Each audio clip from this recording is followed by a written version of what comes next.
Hi, I'm Michael, and this is Sound Selection. There's been a lot of iconic rap producer duos over the years. MF Doom Madlib, Gucci Mane Zaytoven, Kanye, just to name a few. Probably the biggest one out right now is Drake and Noah Shebib, or Drake and 40. The two of them have been together their entire careers. Their sound started with Drake's breakthrough project So Far Gone, and peaked in Nothing Was the Same, one of the biggest records of 2013. They've been together so long that 40 won't send music to anybody other than Drake. He says he doesn't want to ruin what they've built together. So let's look at why 40's sound works so well with Drake. He said that he first knew what Drake's sound needed to be when he heard him freestyling over Kanye West's Say You Will, off of 808s and Why do I feel so alone? Like everybody passing through the studio is in character as if he acting out a movie role. Talking bullshit as if it was for you to know. And I don't have the heart to get these bitch niggas the cue to go. A lot of 40's sound is based on this one song. One of the ideas he uses is just how empty the high frequencies are. This is the upper part of a song normally full of snares, hi-hats, or melody. Here it's empty and it makes it a lot easier to hear Drake in the song. To show what happens if you take out the high frequencies, here's the sound. And if I put a filter on it to take out the high frequencies, it turns into this. And if I talk over it, it's a lot easier to hear me. People usually assume that it's a low-pass filter, and then I'm just rolling off all the top end. But for the most part, I'm actually degrading the sample rate, so I'm removing those frequencies from the top end. They're not even getting sampled in the first place. They don't even exist. Using a filter and changing the sample rate do pretty much the same thing, just in slightly different ways. This sound from before, if I use a filter, turns into this. If I change the sample rate, it turns into this. Hearing the differences is hard, but if you look at the frequencies, you can see that the sample rate cuts off a lot more sharply than using a filter does. 40 does this in a lot of his tracks to help Drake stand out. You can hear it here in So come and get a portion of this money that we blowing, cause it's on. Yeah, girl, it's on. You know what it is when I finally make it home. I just hope that you miss me a little when I'm gone. Yeah, I hope that you miss me a little. Or in the bridge of Fancy. I'm here, done everything big. Oh, you fancy, huh? Let me see your hands. Wave them at them bitches hating on 40 also chooses percussion that has less high end in it anyway. You know, I stay away from snares a lot of the time and use much darker sounds and things that will let that space be left for the artist. So that was something that was really important to me. An instrument like a tom has less high end than a snare. It makes it easier to hear Drake on the song. And the darker tone of the instrument matches more with Drake's melodic tone in his music. You can hear it here on The Resistance. Notice how easy it is to hear Drake.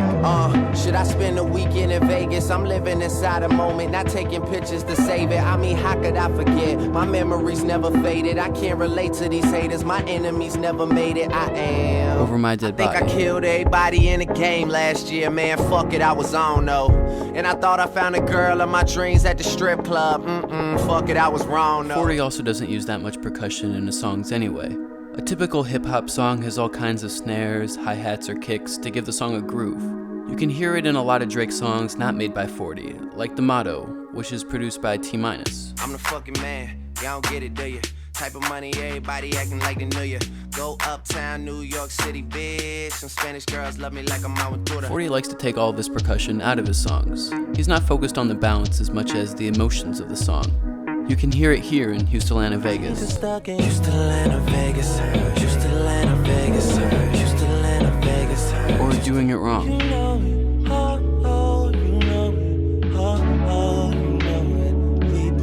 All the space in the songs leaves room for Drake, but it also leaves room for melodic lines. So I started approaching music from a very musical standpoint, opposed to like a groove drum standpoint, which was traditionally where rap music was always approached from. And also, it's important for me as far as when it comes to playing with people's emotions and melody, is matching the song with the music. A lot of 40's tracks put the melodic lines front and center, maybe at the beginning or the end of a track.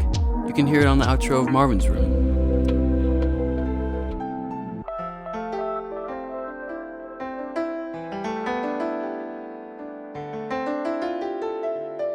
Like 40 said, he likes to match his melodic lines with the lyrics of the song. All of 40's sad chord progressions and melodies match really well with Drake's generally emotional topics. You can hear it in From Time, where 40's piano melody complements Drake's reflective lyrics. We've been talking about the future and time that we wasted. When he put the bottle down, girl, that nigga's amazing. Well, Fuck it, we had a couple Coronas. We might have wrote a white paper. 40 isn't afraid to break a few rules when it comes to making music with Drake. As long as it fits in with the emotional content of the song, 40 will do things that you're typically not supposed to do when it comes to making music. Here at the beginning of Started From the Bottom, there's a lot of distortion. I suspect 40 left it in because it fits with the aggressive tone of the song. At this point, Drake hadn't made that many hard songs in his career, so leaving in distortion in one song lets you know what's about to happen.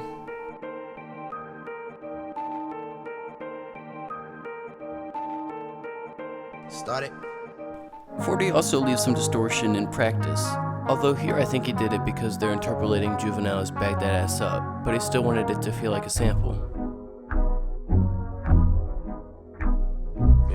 Cat money shit, cat money shit, money shit, money shit, money shit. 40 and Drake have developed a sound over the years, not focused on getting on the radio, but rather the emotional content of the songs.